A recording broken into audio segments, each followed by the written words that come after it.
Are you afraid of failure? How do you respond when you actually fail? Well, we've been tracking David in 2 Samuel, and God has anointed and established him as king. God's given him victory on every side, and God's given him that great covenant promise of a forever son. But now, as we get to 2 Samuel chapter 11, David does a moral faceplant, doesn't he?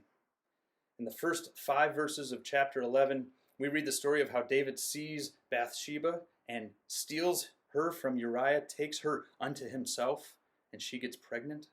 And then in verses 6 and following, the rest of chapter 11 describe how David seeks to cover up this sin, and he ultimately has Uriah killed.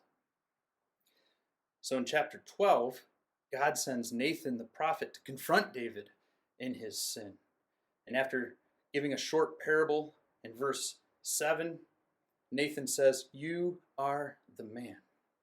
Unfortunately, David repents in verse 13. David says to Nathan, "I have sinned against the Lord."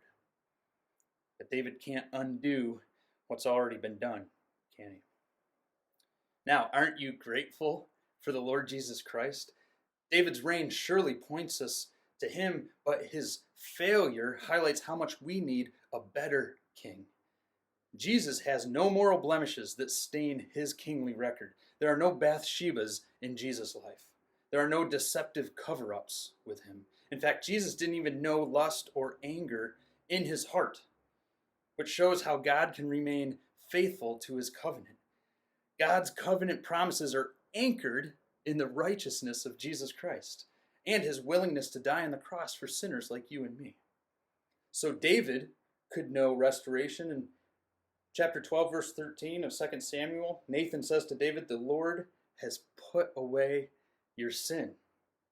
And the promise to David continues. Bathsheba is the mother of Solomon, through whom God makes good on his promises, both the immediate promise in the reign of Solomon and through the reign of Solomon's great-great-great-great-grandson, the Lord Jesus Christ. So when faced with failure, brother and sister, what do? Let me encourage you today. Don't focus on yourself and all your shortcomings. Fix your eyes on Jesus, the faithful one. For all the promises of God find their yes in him.